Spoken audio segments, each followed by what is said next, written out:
आता रेल्वेचा प्रवास म्हटलं की काही जण तर तिकीटही काढत नाहीत, मग त्यांच्या सामानाचं तिकीट तर दूरच, परंतु या शेतकरी महिलेचं कौतुक करावं तेवढं कमीच आहे.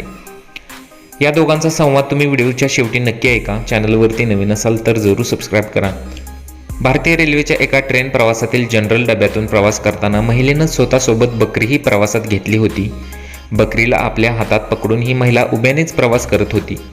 त्याचवेळी या डब्यात आलेल्या टीटीने जनरल सीटवर बसलेल्या प्रवाशांकडे तिकिटाची विचारणा केली. त्यानंतर ट्रेनमध्ये उभे असलेल्या प्रवाशांनाही तिकीट विचारले. त्यावेळी संबंधित महिलेकडे तिकिटाची विचारणा केली. यावेळी महिलेने अतिशय स्मित हास्य करत आपल्याकडे तिकीट दाखवले. तसेच मी माझ्या सोबतच्या बकरीचंही तिकीट काढल्याचं ती व्हिडिओत सांगते.